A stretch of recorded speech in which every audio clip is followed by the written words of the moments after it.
The peak experience and bliss state of life. Xiefeng. September 30, 2011.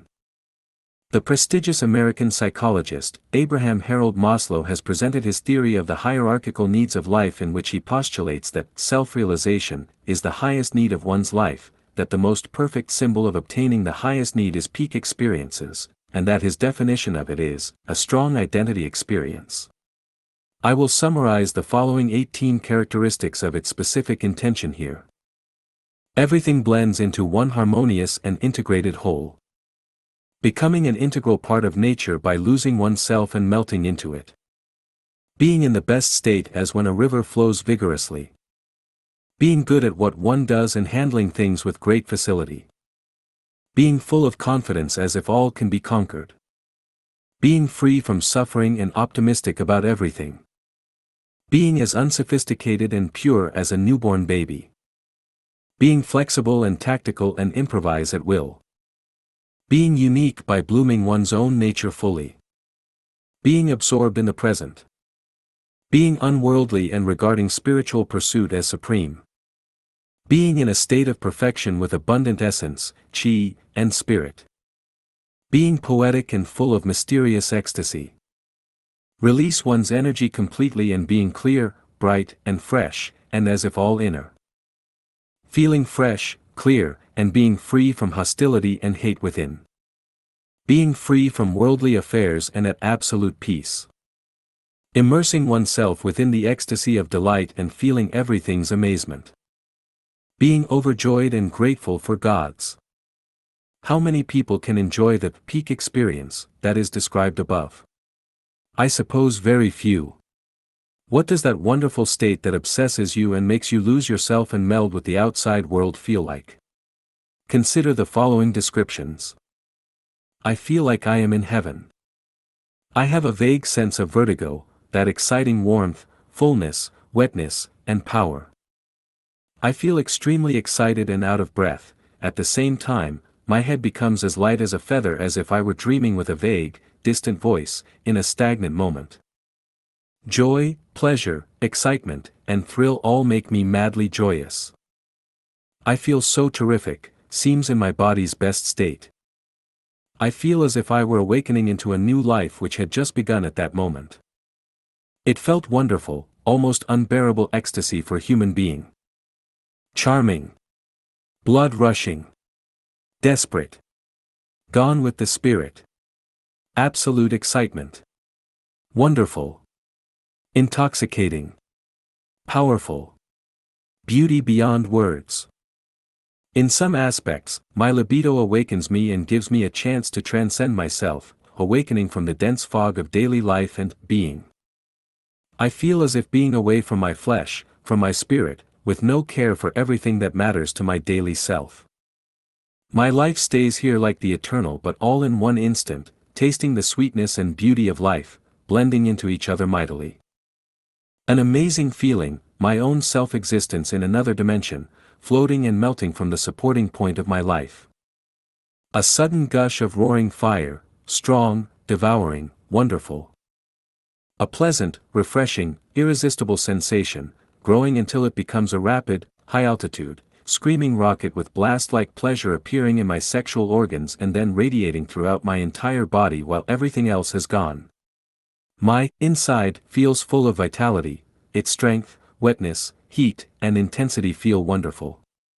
For almost the complete time, all sorts of burning, wonderful sensations radiate from within my thighs as if everything around me has ceased to exist and I am completely immersed in this wonderful feeling. Until now, I haven't found a more wonderful feeling in my entire life. The sensation is an utter immersion without willpower and disconnected from my mind. It conquers me completely and occupies my body. The best word to describe this physiological sensation in terms of its destructive overall effect is temerarious. The only physical feeling that I can equate it to would be some forms of stiffness and tension, and also the indistinguishable, internal explosion of the parts of my sex organs. My body tightens gradually, my feeling reaches a steep peak of bliss, and then I reach an extremely joyous high plateau and let sharp screams out and slip across this feeling of bliss peak, then my body convulses violently 5 or 6 times, sharply and intensely at first, then more bluntly, slowly, and gently. The descriptions above describe the peak experiences of reaching sexual climaxes. In his investigative report spanning 5 continents, Maslow stated that there are 2 methods for mankind to acquire peak experiences. One is sex, the other is music. Sex is the most common way to acquire those peak experiences. The supreme realm for Buddhist study is entering the Elysium world, and doing so means immersing into those peak experiences eternally. In order to enter the Elysium world, one must achieve an enlightened heart that is perceptive of nature, for Buddha is nature and nature is Buddha. Actually, mankind's sexual love experiences are comparatively low-level and those peak experiences that are attained through them are short-lived. To attain eternal, peak experiences, one must achieve self-harmony, that is to say, a life must possess both yin and yang and be completely free from the external sexual supplement but remain in the state of oneness with yin and yang, just as the yin-yang fish shows in Taoism. Only that means entering into the Elysium world where one can experience the peak experiences of life. Then, how does one achieve self-harmony? This is an enormous, complex, and systematic project of self-refinement and self-improvement. What I do each day is to guide Chanyuan celestials to develop towards self-harmony. To recap briefly, in order to achieve self-harmony, you need to meet these 4 requirements. You must de-weed your soul garden completely. You must pay back all your debts from all of your past lives. You must accumulate enough merits and virtues in heaven. Your consciousness must ascend to the perfect state like a celestial being or Buddha. The building and living experiences of the new oasis for life are all for fulfilling the above tasks. I designed the new oasis for life carefully, including its locations and all the details of its planning and building. At present, all Chanyuan celestials who have taken part in building and experiencing the life in it can have joy, happiness, freedom, and blessings here. They will feel the peak experiences continuously, and finally attain self-harmony, in order to enter into the celestial island continent and enjoy eternal bliss. In fact, Buddha and Bodhisattva have already revealed the way to attain self-harmony and enjoy the peak experience of life and bliss long ago as described in Heart Sutra.